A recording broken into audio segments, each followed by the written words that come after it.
I lay me down to sleep, I pray the Lord that I wake again. I wake again, I pray the Lord that I wake. Now I lay me down to sleep, I pray the Lord that I wake again. I wake again, I pray the Lord that I wake.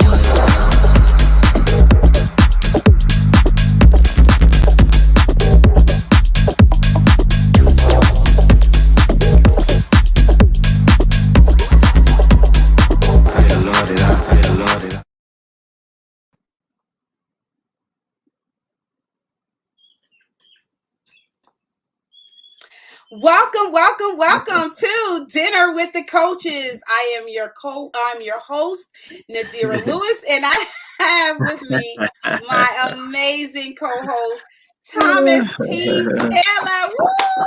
Woo! Good evening. I done gave you a middle name. I know, right? I gave you a middle name. Oh, my man asked me today, Bird. Hey, JT, what's your middle name? I said, nah, I don't have one, man. Detail the third. Oh my gosh. Welcome each and every one of you to Dinner with the Coaches. If you are watching us via YouTube, make sure you hit the subscribe button, hit the notification button so that you can be notified every time we upload a new video. If you are watching us via Facebook, make sure you click like and share if you are blessed by the content that we bring every Sunday evening. All right, Thomas. So we got an amazing broadcast for you today. We're going to talk about something so powerful. We're going to talk about the power of belief. But before we do that, we're going to play this amazing video. And when we get back, we're going to go into our topic. So make sure you go get your coffee, call up your friends, and let them know Dinner with the Coaches is on the air. We'll be right back after this.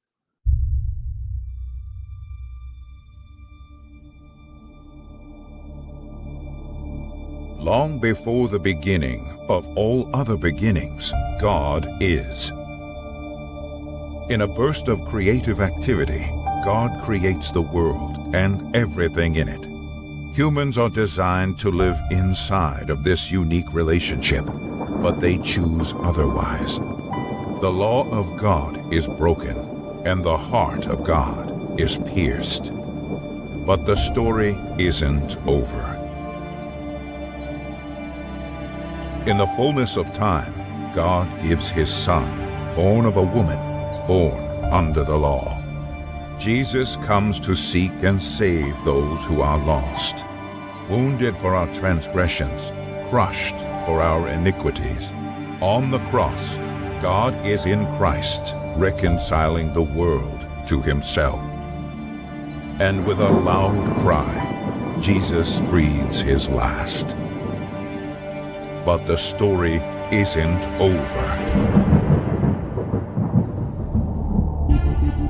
On the morning of the third day, the power of the living God erupts, breaking through death with the moment that will define all other moments. Perched at the edge of heaven, the angels stand in awe as one of their own rolls away the stone that's guarding the body of Jesus. As if anything can guard Jesus. He walks out of the tomb alive. He is victorious. He is conquering death and rendering the grave unnecessary. He is living and moving and breathing as only the risen Son of God can. But the story isn't over. We are, every one of us, searching and hoping and longing for life. It's a desire that's been deposited into our souls by the very same God who spoke it all into existence. And it's this exact life that the resurrection of Jesus invites us into. So bring your hopes, your regrets, your successes and your failures. Bring your doubts, your joys, your fears and your dreams. Be resolute and unwilling to settle for anything less than the abundant life of the risen King. Because truly, if the story isn't over, then what happens next might just change everything.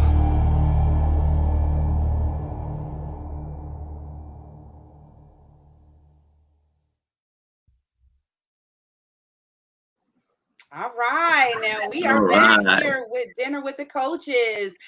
Ooh, Thomas, every time I see that video, it never gets old with me. I'm always just blown away by the reality of what's being said in the video. What if the story isn't over, then what happens next can mean everything. Whoa. So Thomas, you want to take our audience into our topic today? We're going to dialogue about an amazing topic today. Thomas is going to get into it with us, and we're going to go ahead and we want you to chime in with us. Put it in the comments where you're watching from, and engage with us. We're going to have an amazing time this evening. So, Thomas, you want to go ahead and introduce our topic, and let's get going. Yeah. So again, good evening, everybody. It's going to be Nadira and I tonight. We're going to go ahead and bless you with some conversations that we've been having over the last probably week or so with the different experiences that Nadira and I have had the opportunity to experience.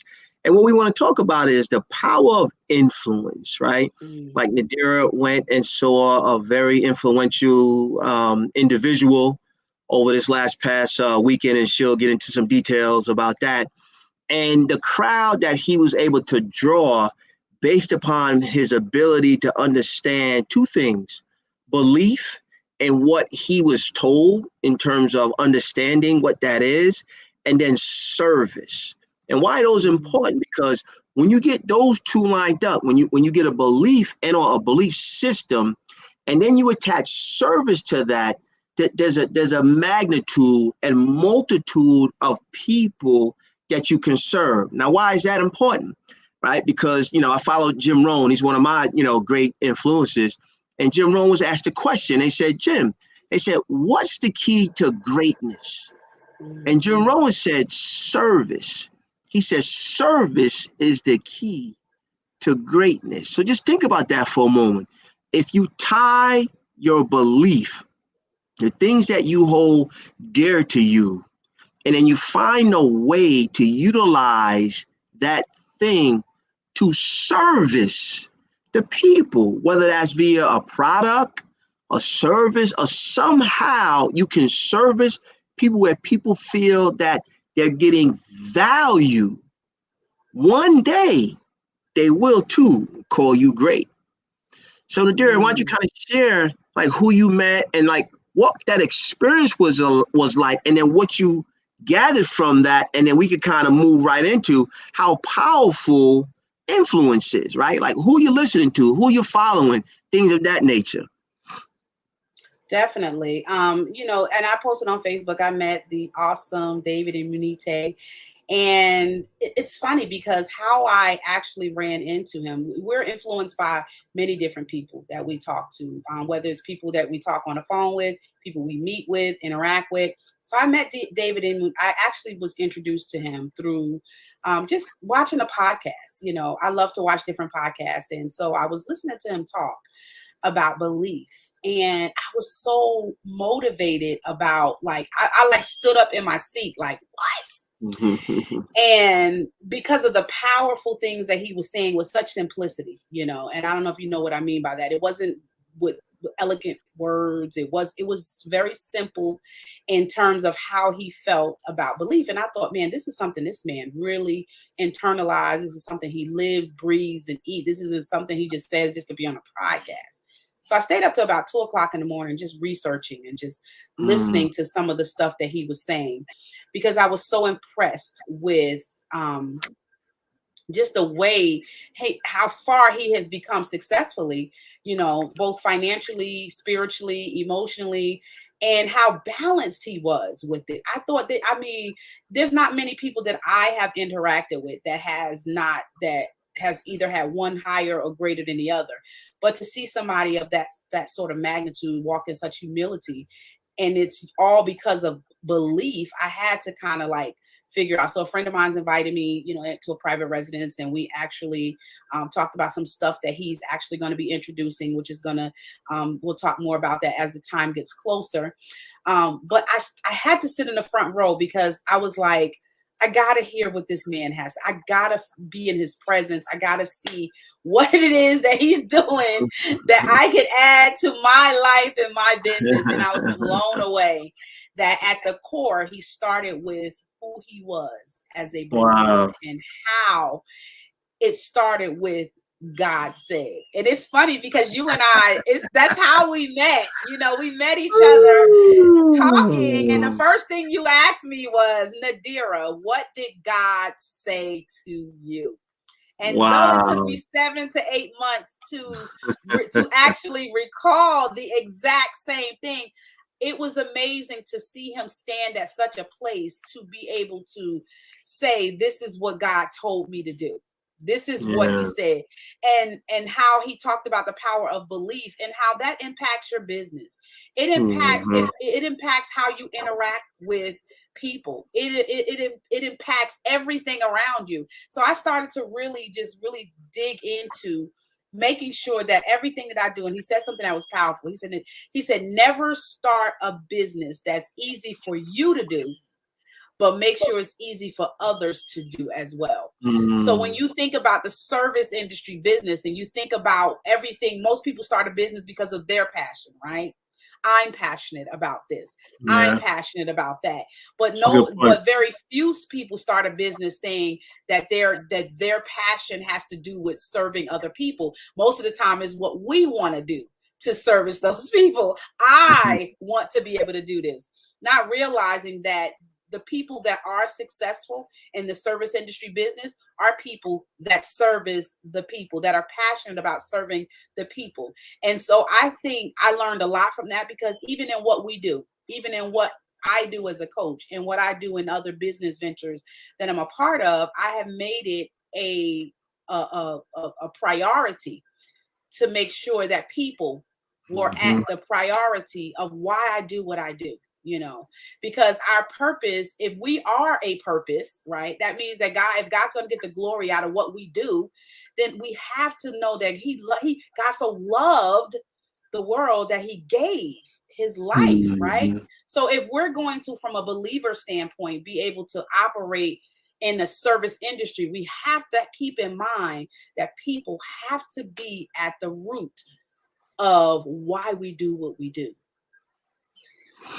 Yeah, and here at Dinner with the Coaches, that's part of our philosophy, right? And that's people first. And the reason why that is so different is because the world that we live in is so selfish, right? It's a me, I, self-driven society, right? Like, because social media has took on like wildfire, people are getting overly excited about likes. You even have teenagers, committing suicide based upon what somebody said to them on social media, right? Things of that nature, exactly. because of the selfishness that permeates, right? It's just out there. So when you're in a position of authority, a coach, a trainer, a business owner, things of that nature, you are an influencer. And it seemed like for some reason, since the onset of COVID, like we really lost the customer service aspect. I think because the world went into hiding, you know what I mean? We kind of got okay with that behavior and not realizing that you still have to interact, right? So now when we come out of this, it's like people in the service industry are still acting like they don't need to converse with individuals. They don't need to service the people. It's almost like, just self-service. Like, nah, there's no interaction that's needed. But in the business world, right, you represent your brand, ladies and gentlemen. You are your brand, right? And the words that come out of your mouth are very vital to your brand. So if you think about it, typically based upon what's in your mind and what's in your heart, your mouth speaks. And that's key. So that's what we're talking about, the power of influence, right? Like who is actually influencing you? Because that's how you're going to carry yourself. That's how you're going to move. That's how you're going to speak, based upon the things that you try to emulate, right? So in business, that's very instrumental because of the service that's required, right? So if you're following the wrong individuals and they don't understand how important service is, you might not think that service is important until it becomes important. Now it becomes a major issue. You know what I mean? So when you follow a guy like you talked about, David, like he caught it. Not only did he catch it, now he's teaching it. And that's powerful because we always talk about you learn to teach. Now, if anybody really heard that concept before, I always talk about, I teach my team, because what happens is when we gather data, if you take data in and if you try to process the data that it actually works for you, now you take that data and you put that data in a box. And if it doesn't fit inside of your box, you just discard some of that vital information. You don't know it's vital because you think you don't need it. But when you're intaking information from individuals, ladies and gentlemen, if you learn it to teach it, you don't hold it. You don't get attached to it. You learn it yourself. How can I learn from this to teach it? See? And information becomes like currency. Well, why is it called currency? Because it has to move. If your money don't move, your money don't make money. That's the flow. That's current. That's currency. Information is the same way. Knowledge is the same way. They're talking about applied knowledge. Why is applied knowledge important? Because it's moving past you now. See? You can gain all the knowledge, but if you don't utilize the knowledge, it's useless knowledge. It's knowledge, Nadira, but it's useless. Why? Because you didn't apply it. Right. So when you saw him, what you saw was him learning some things, and he was teaching it at the same time. He was learning and teaching. He was learning and teaching. Now, I wasn't there, but I promise you that's what he was doing. Because he understood some things that we're talking about. And when you understand these things, it becomes easy for you. Why? Because most people haven't heard the concept, Nadira. Because most people were not taught this concept. So what happens? You gather information like a squirrel gather nuts. And then the next thing you know, and you got all this information.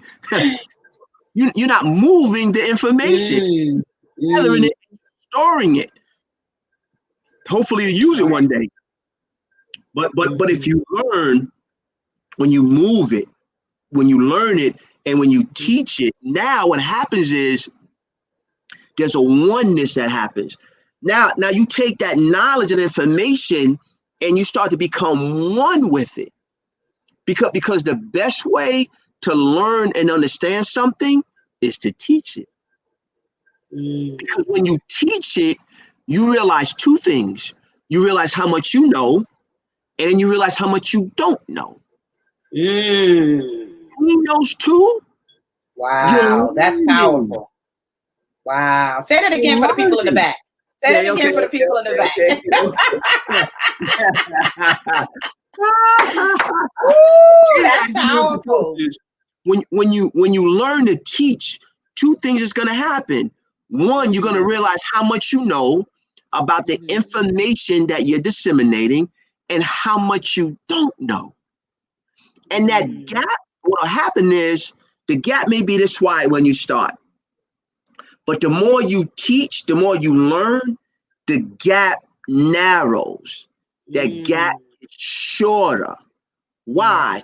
Because eventually you become one with the information. Wow. Now when you one, it's who you are now. Now you start to attract people. You don't go looking for people. You start to attract it. Why? Because you're emulating it. Because your gap is not wide anymore. Well, you don't even know you have a gap, Nadira, if you're not teaching. Because what's your gauge? You don't have a gauge. This is a gauge. Because when I start articulating and when I start teaching, I realize what I don't know. Now, I don't raise my hand and say what I don't know, but I realize there's some gaps. And I slowly start narrowing and filling those gaps. Right? The same thing we talk about, I'm going to use this analogy. There's a lot of people that's watching us right now that are scared to death to go live on Facebook. They're scared to death to go live on Instagram. I'm telling you right now. But now think about this. They will stay up half the night and scroll on Facebook, and they'll scroll on Instagram. Okay? But check this out. Now here we go. Now they're learning and they're gathering information. But when you go live, Nadira, is when you realize how much you know and how much you don't know. You see the gap?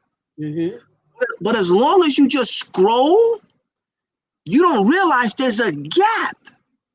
And you wonder why your life doesn't emulate theirs. Why? Because Facebook and Instagram and TikTok are video orientated.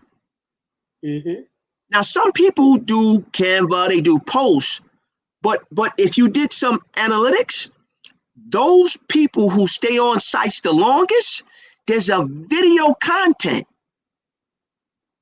There's video that's happening.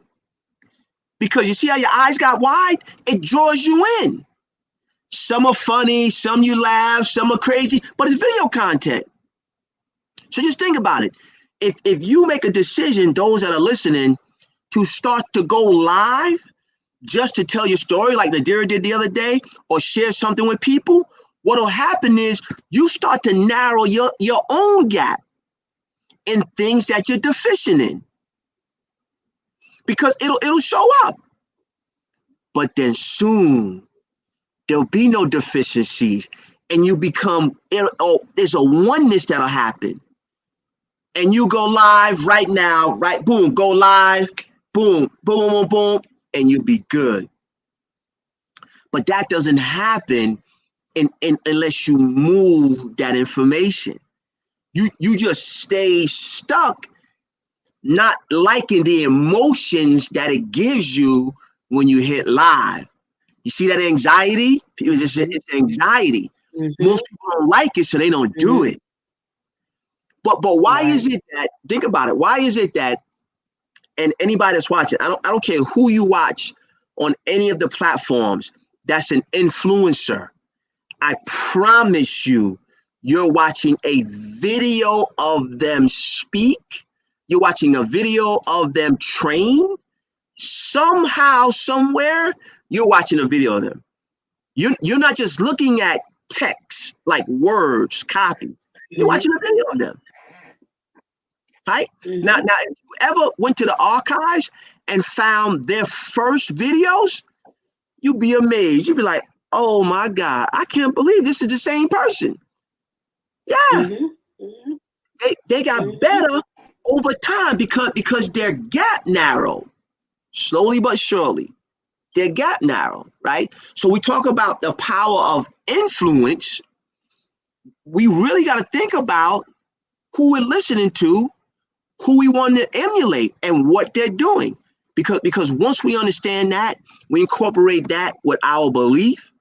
Now we have a winning formula and a winning system, Nadira. Absolutely. I totally agree.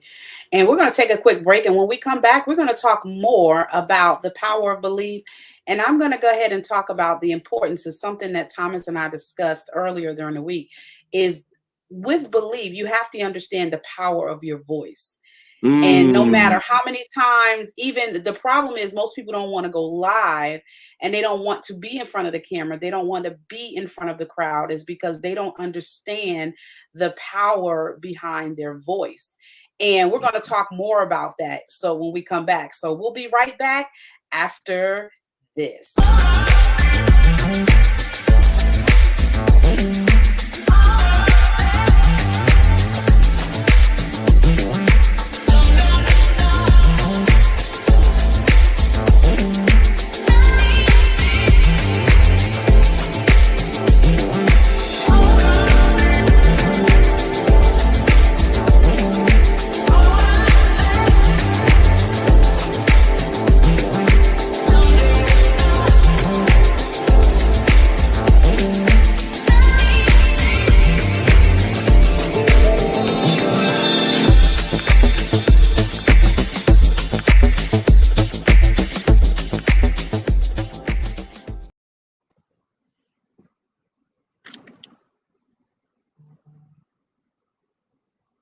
Yeah.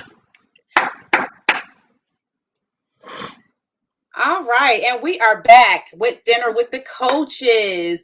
We have, if you've missed our first part, I need you to go back and hit the replay button because we were sharing some really, really good stuff. But this segment, Thomas is going to introduce, we're going to go into what we say, we're going to go deeper. And talk about more about the power of influence. And one of the things, Thomas, that I wanted to open up with the second half we're talking about is, you said something to me earlier during the week, and we talk a lot and we talk about a lot of different things. And you said something about there's nothing that can replace the power of your voice, right? And so most of the time, when we don't understand our value, we don't understand what we bring to the marketplace, we lose our voice in the midst of it. It doesn't matter how many times we create different memes and advertisement. There's nothing that replaces your voice. And that's why I did a video live on Instagram, which I don't usually go live on Instagram very often, but I went live on Instagram and I talked about the power of your story, because most people don't understand that the things that you've gone through in your life and in your business are there you're supposed to be able to extract lessons from that, right? And be able to help other people that are going through the same thing, and be able to take those lessons and be able to build on it in your own life, not just for other people, but you get to take part of those lessons also. And when you said that, talking about the power of your voice, nothing replaces your voice, that thing really sat with me. And I thought, wow, we do a lot of things. We do, I'm in the creative industry, so I'm a content creator. So I love to create. But when you said that, you made me really look at how important it is to really think about the information and really think about the value that I bring to my business and in other people's lives, and take that time and really use my voice, especially, when you're in a situation where you may have been used to being, people telling you talk too much, and people telling you, it affects how you present yourself. When people feel like, oh my gosh, they feel like you're long-winded, or you feel like Joyce Meyer said, they used to tell her all the time she talked too much, but then look at what she's doing now. So me in that of hearing you talk too much, and every time I turn around, you talking, and then you start to feel like you start to kind of feel like you produce this insecurity that people aren't listening. Right. Well, what you realize is that you don't need everybody to listen. You need the ones who are supposed to listen to listen. Yeah. And so what I started to do is, I was meditating on that, and I said, you know what? I'm going to focus on who God has put before me. And I'm not going to focus on who's not listening to me. I'm going to focus on the ones that are listening to me, because I'm not called to speak into everybody's life, into everybody's business. I only want the people that God sent to me, right? Because if I focus on the people that God specifically sent in my path, now I don't have to struggle with trying to impress the world. Right? Because I'm not trying to get you to believe and you to believe. I only want the ones that are called to interact with me. They're the only ones that are going to be impacted by what I say. So I am sharpening my voice. I am sharpening my skill set to be able to speak to those people. Yeah, I mean that's a great point, right? And I'm going to go over some things inside of there. And one is, those that are listening, you have to ask yourself a serious question. And the question is, based upon your life, like, who do you feel silenced you? Because sometimes, somewhere, there's somebody that silenced us. Okay. So this is what happens. There's different levels of speaking, Nadira. Okay. So when you really understand that a lot of people can talk, right? Some people are saying certain things, some people are not. There's an art to communicate. Everybody has something to say, but everybody can't communicate. And so when I say there's levels, because you can have a conversation with people, you can converse with individuals and share. But when you get on social media in front of millions of people, you have to understand why you're speaking. See, because the why are you speaking? Yeah, see that? Who silenced you? But who silenced you? Because that's important. Because now when you speak, you have to understand why are you speaking. If you don't understand why you're speaking, Nadira, you allow those who silenced you to win. Absolutely. Because the why should be more powerful than the who. And especially if that who is not your creator. Right. Right. So now why is that important? I'm gonna go one more level deeper. So when I got challenged almost 2 years ago, when we was in a group with, Sean Rais at the time, to go live, myself, and the rest of us, I started to go live because I was challenged. Now, I always was able to communicate, and things that I say now are things that I used to talk to people in my circle for years that I used to speak about. But when he challenged us and I went live, I was scared to death because I saw no reason to go live to talk to people for what? Right? Like my throat was all like I felt like I was on cotton, man. Like, and I see why when people speak, they always have water, man. I couldn't talk. I was tracking. I couldn't breathe. I'm like, oh my God, like why do people do this, man? But then, Nadira, I wanted to stop. But then I started getting a lot of engagement. And then I started getting calls on the side. People was kind of critiquing me and helping me. But I kept going though. And I kept going. And now almost 2 years later, I'm still going. Now why is that important? Because I realized that what God was telling me, he was giving me this as a vehicle. So now something that started as a challenge, I started to understand why. And that became more important than the how and the who. Why? Because when you understand why, now you understand there's a vibration that happens with your voice. That's good. That vibration that happens with your voice, it's a frequency. It's just like, ladies and gentlemen, if you turn on your radio, and if you turn the V103, if you turn the 103.5, you're not going to get 103.3 station. Nadira not from the North. She's from New Jersey. I'm from New York. We listen to WBLS, right? If we was home, we would turn to 107.5. If we turn to 107.6, we wouldn't get BLS. We could get country western. So the frequency is very vital because the frequency has your vibration. And those that are called to your frequency, that's who you're speaking to. Now, you don't realize who they are because they're not coming out and raising their hand, Nadira. They're in the back somewhere. But they hear the vibration of your voice. That's good. And there's a clarion call that happens that they tune in. Now when I go live, and I try to keep it on, now when I go live on Sundays, people are physically jumping on the call. Like before, nobody used to jump on. Now people, they're not just watching, they're engaging, they're jumping on, talking, asking questions, things of that nature. Why? Because it's the frequency. And when you understand what I'm talking about, I get hyped. When you understand, I get excited. You understand what I'm talking about? I love it. The frequency and not a consistency. See, now I have to work on moving them to a different platform and then really servicing them, right? Because I'm a coach. What do you need? How can I help you? What's going on in your life? What's going on in business, right? Those are the things that I have to work on that I'm moving towards.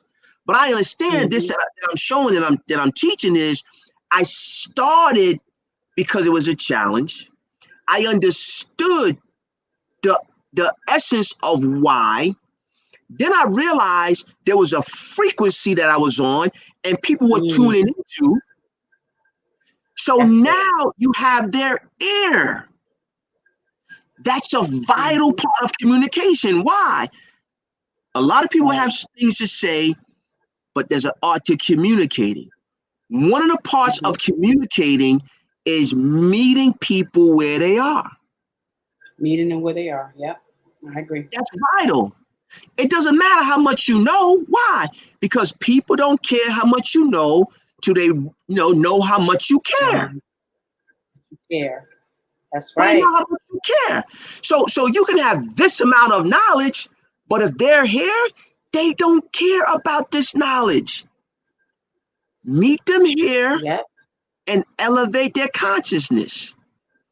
That's effective communication because it's two-way.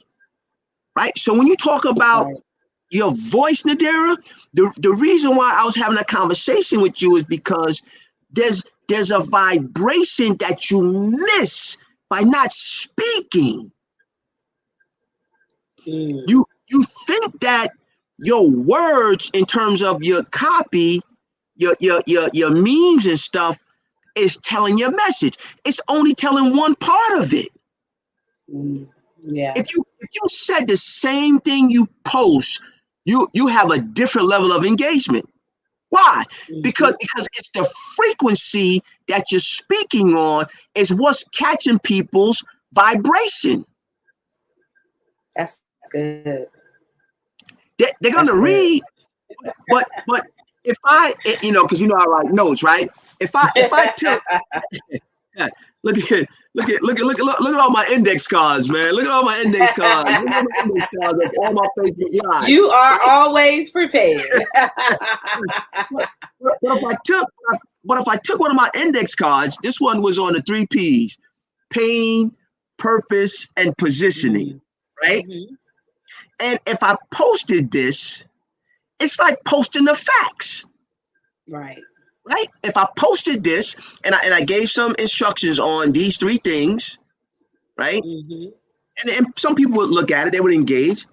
But now if I download it and if I repurpose the video when I explain these 3 things, it's a different vibration. Right. You see that? I'm not saying copy is not good, right? But I'm saying we all should be more diversified, right? Like I speak more than I post copy, right? I can post more copy, more instructional stuff to balance myself out, right? I mean that's fine, because I don't have a problem. It's not an issue for me to come on live, boom, go. But it's a challenge. It's a challenge for me to do Canva and get this nice copy and say this nice thing, man. I just rather hit the button, man. Hey, good morning, good morning, good morning. I hope everybody's doing well on this Sunday morning.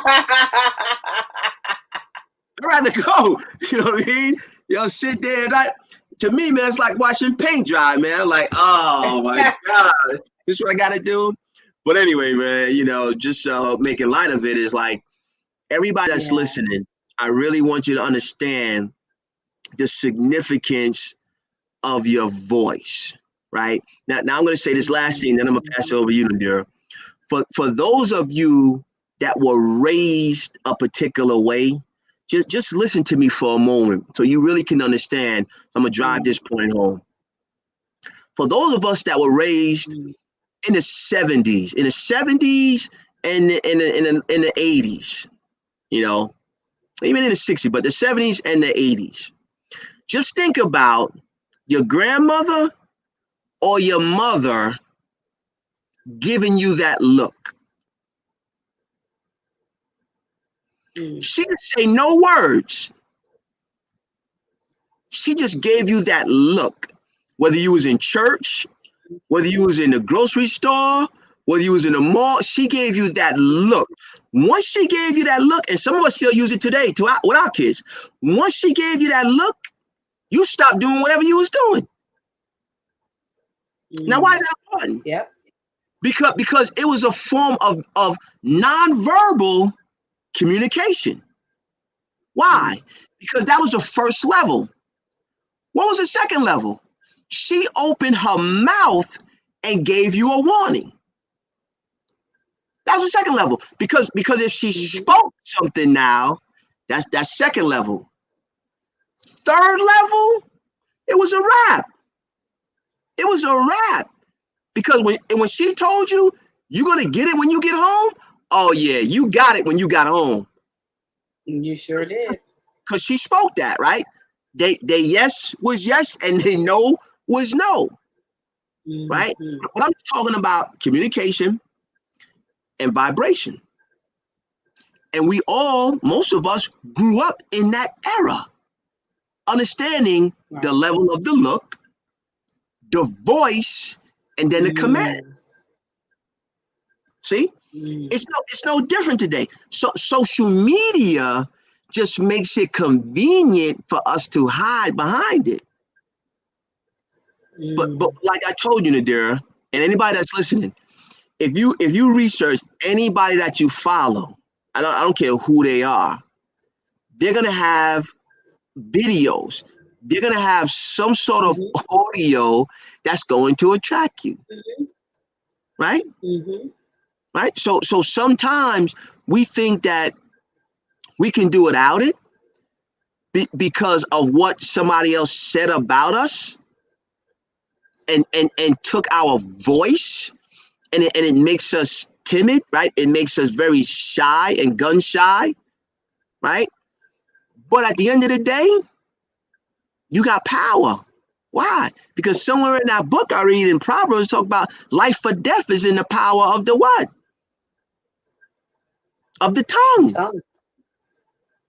It didn't say of the pen. It said of the tongue. It didn't say of the copy. It said of the tongue, Nadira. Life or death. Now, there's some power in the pen, right? That's in Habakkuk somewhere about writing the vision, right? There's some power in the pen, right? But it may not be life or death. It's power. He said life or death. It's in the tongue. And that's what we're talking about, ladies and gentlemen. That's the seriousness of what we're talking about. We're talking about life and death. Why? Because there's people right now that's assigned to you. And if you don't speak to those people, they just might perish, not ever knowing or experiencing your voice. But you was assigned to them and don't realize it. That's how powerful this is. That's why we're talking about life or death. Because you, not me, not Nadira, you just may have the right words, the right voice to free that person. But you'll never know, and they'll never hear you if you don't put yourself in a position to speak. Again, I talk about Purpose-Driven Life, right, by Rick Warren. If you read that book, somewhere on page 14 or so, 14 to 17, the first thing it says is, it's not about you. If you take you out of the equation, and if you speak, I promise you, somebody on the other end will listen. But you think that what you have to say is not relevant. It is. If your creator put it inside of you, he put it inside of you for a reason. And it's not just for you. He assigned you to somebody.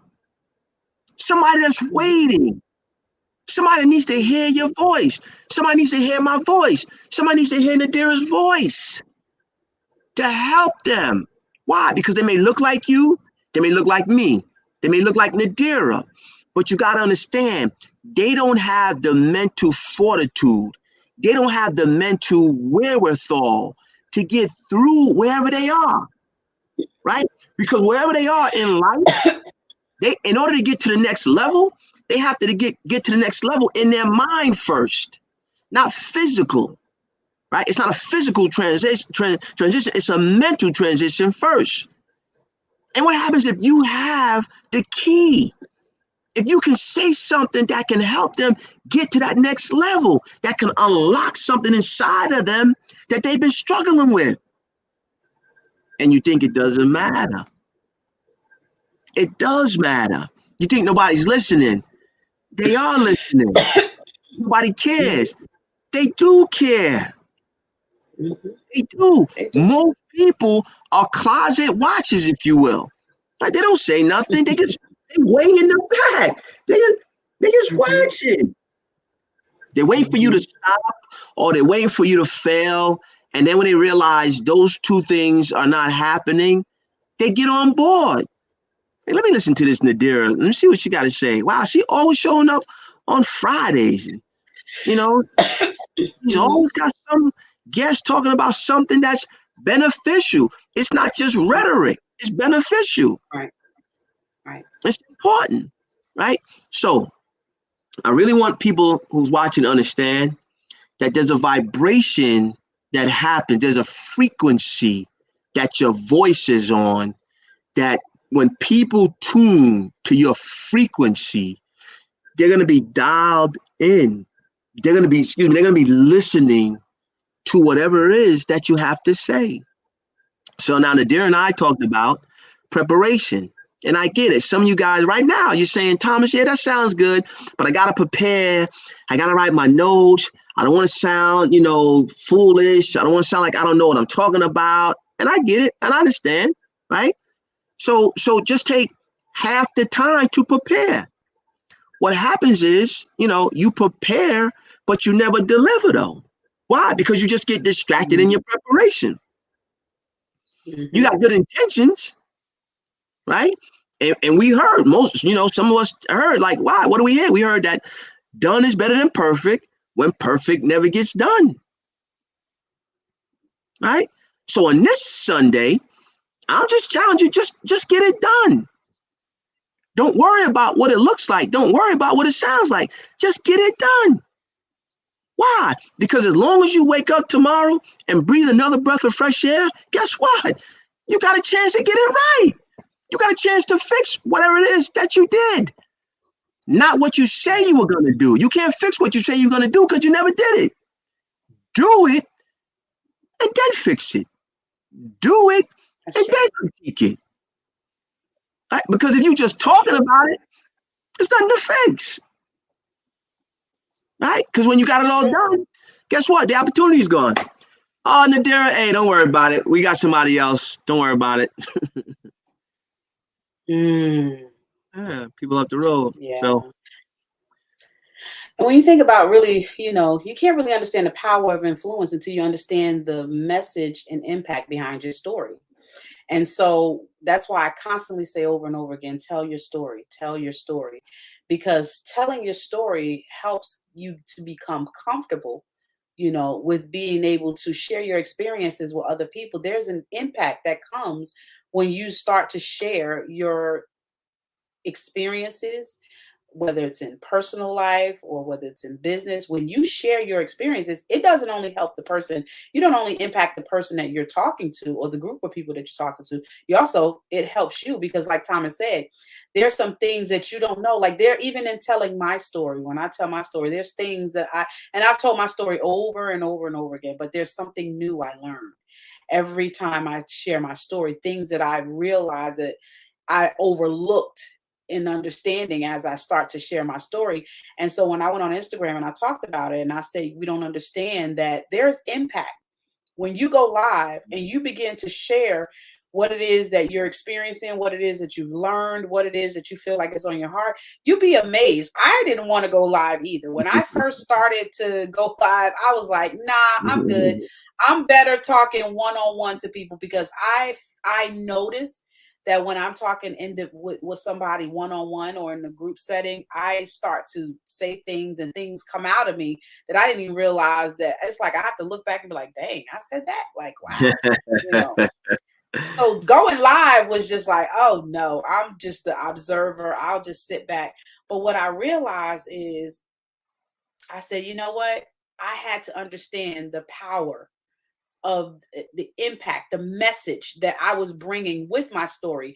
And when I had that in front of me of who might be listening, whose life this might save, and when people call me and they be like, Nadira, oh my God, I've seen you. Most people that see me talk now and see me where I am now, they're like, man, I remember when, you were this and you were that. And though I was always a talker, I was never the type of person that talked in front of a whole bunch of people. I would be like individual, I would get with you one-on-one.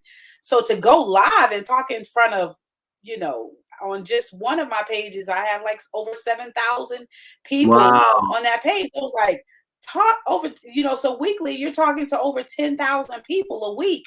It's like, huh? but every time I turn around, there's not a month, a week, a day that goes by that people don't reach out to me and say, hey, your story impacted me. Hey, I see what you're doing and I am impacted. I am encouraged.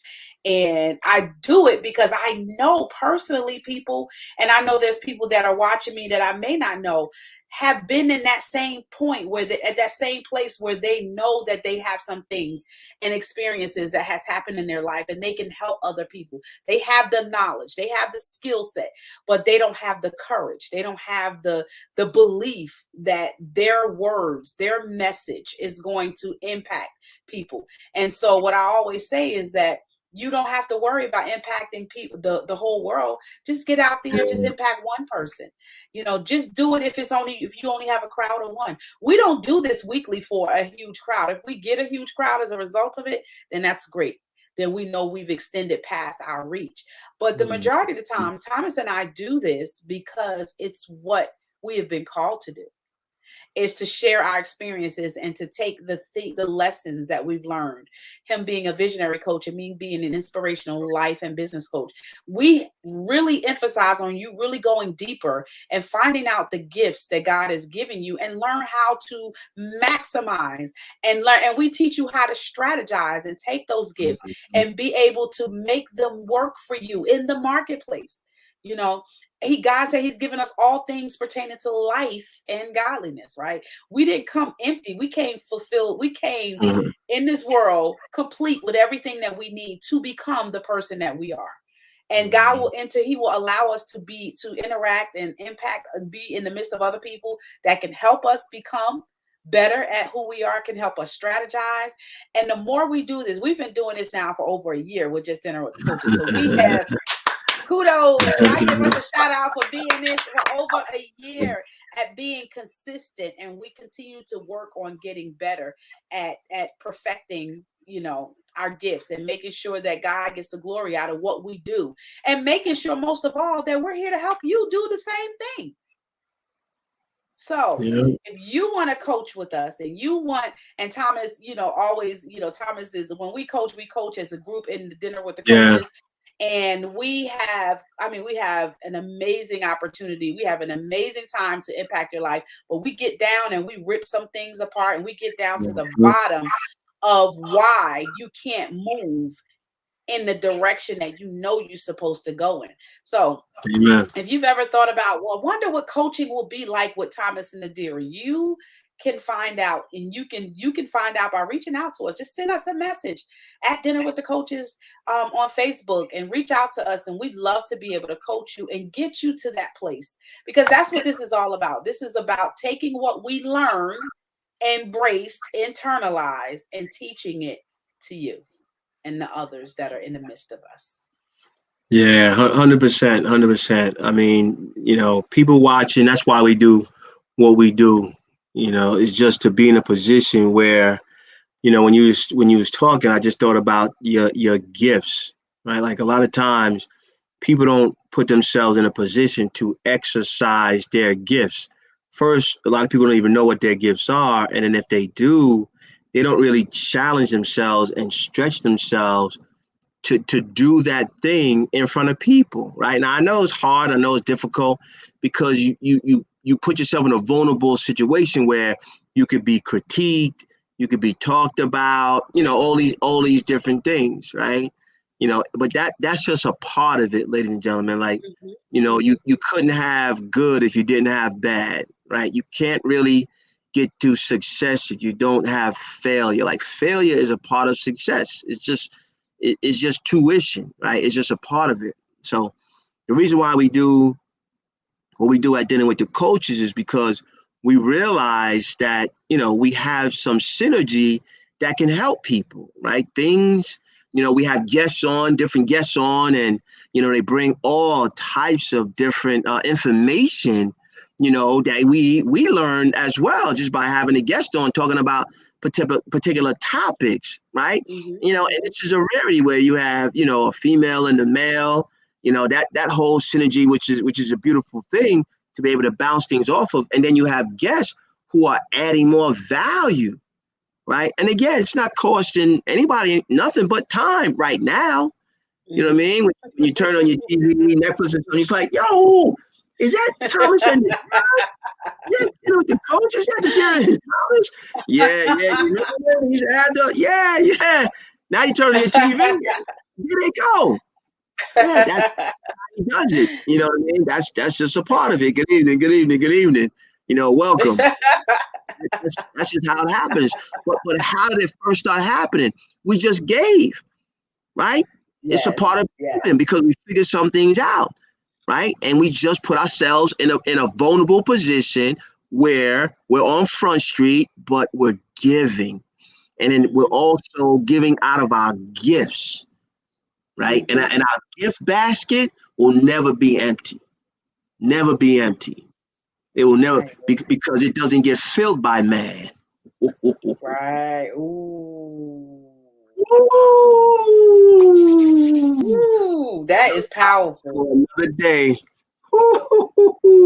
It's powerful. And one of the things we didn't discuss, what I want to also get in, I know we don't have very much time, but man, when we talk about the power of influence, the people that speak into your life, the people that you allow in your inner circle to feed you on a day-to-day basis, you have to be careful that you don't allow yourself to be engulfed with things that are not causing you to grow, not causing you to get to the next level. When you start to feel like, because we, like you said, we listen to so many people on the internet, on YouTube, there's people that are around us in our inner circle. We have to be really careful to make sure that, especially when you're trying to grow, anything that sits and stagnant starts to stink after a while.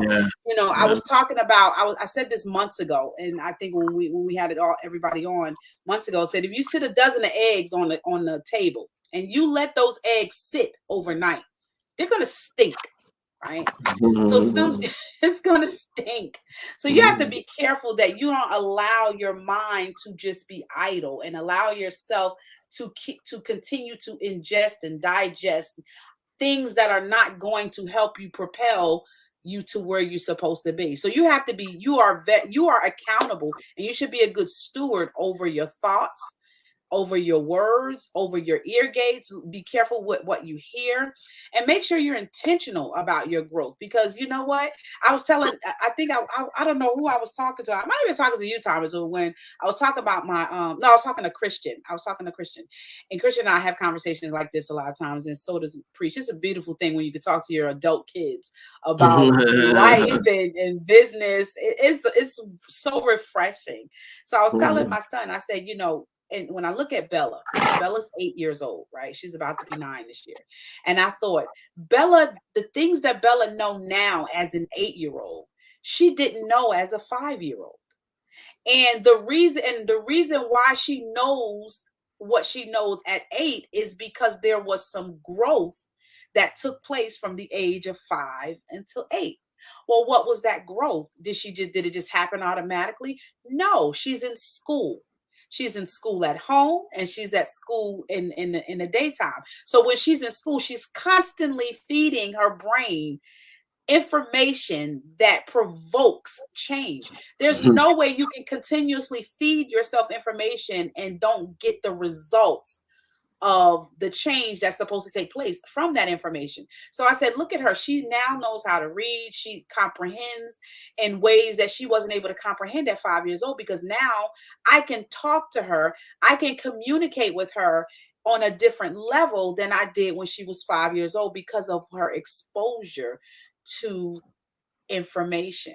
So now when she's in school, she's learned how to read. She's continuously learning how to read. She learned how to communicate. She's learning language. So guess what? Now I can have a conversation with an 8-year-old and it makes sense what I say to her and because even at 8, she understands at a level she didn't at 5. And I said, it's the same way with us as adults. When we are growing and we are learning, we have to constantly be intentional in what we allow in our ear gates, what we allow in our eye gates. We have to make sure we're intentional with what we learn so that we can see the results of the information that we are consuming on a day-to-day basis, no matter where it's coming from.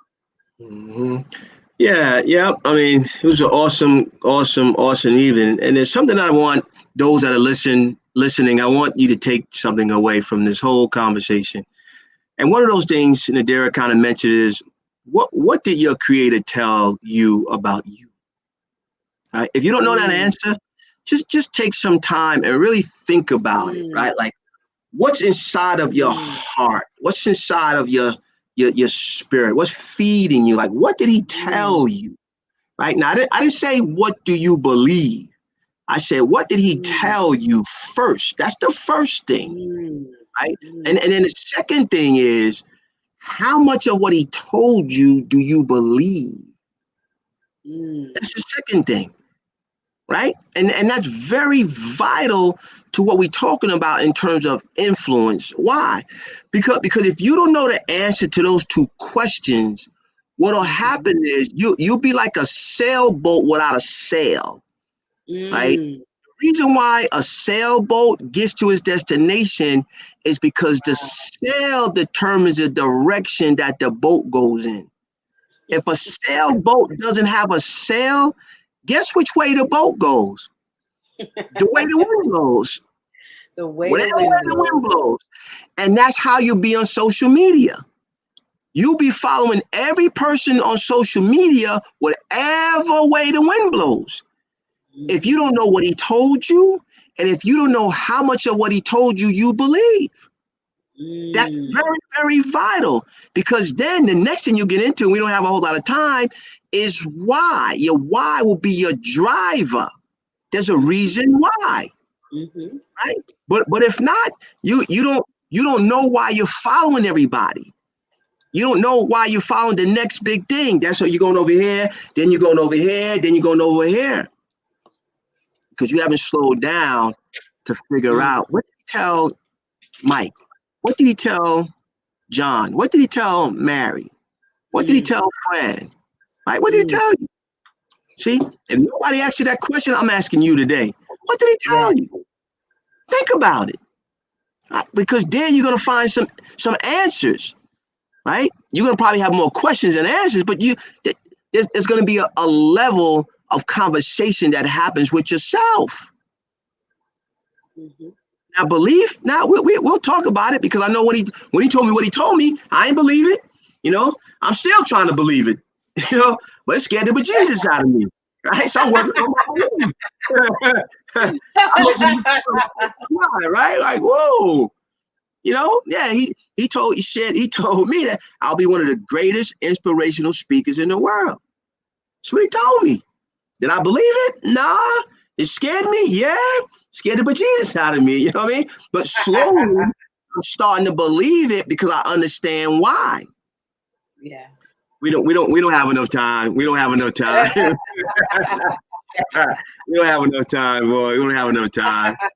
But like always, it's always a pleasure being able to share and have dialogue and communicate and have some nice, conversations and converse about things that matter, ladies and gentlemen, because I know you're out there. You could be struggling and dealing with certain things, think that you're alone.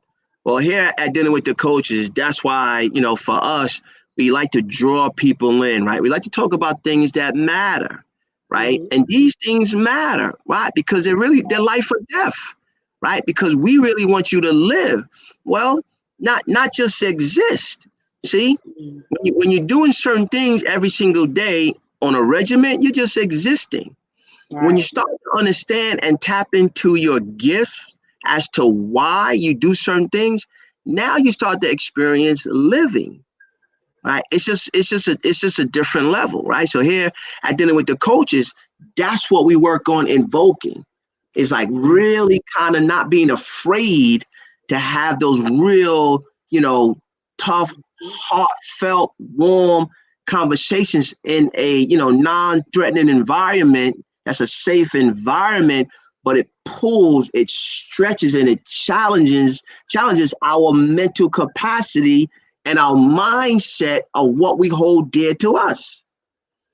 See, there's certain things that all of us hold sacred, like we put them in this lockbox and we just lock it. And it's just sacred. Like I can't move from here. I can't do this. I won't do that because it's inside this box. We just find the key and we just unlock the box and we deal with what's inside that box. It's been a plum as well as a If you guys are enjoying Dinner with the Coaches, make sure you we do have a group. If you have a business, we have a group specifically for business owners. If you are a business owner and you would like to be a part of our Dinner with the Coaches group, make sure you go to facebook.com/Dinner with the Coaches and sign up to be a part of our group. We're going to be sharing some amazing things weekly, doing weekly briefings and business. We got so much planned for that group. If you're not a part of that group, you're going to be missing out. So make sure you join us in the Dinner with the Coaches group. Send us a request and Thomas and I'll be more than happy to make you a part of the group so that you can continue to learn and grow in the gift that God has given you. You have power and influence. Don't just let things happen. Make things happen. Thomas, you have anything else you want to say? No, it's been a pleasure as well as a privilege. Everybody have a good night. Thank you guys for watching. Have an amazing weekend. I lay me down to sleep. I pray the Lord that I wake again. I wake again. I pray the Lord that I Now I lay me down to sleep. I pray the Lord that I wake again. I wake again. I pray the Lord that I wake.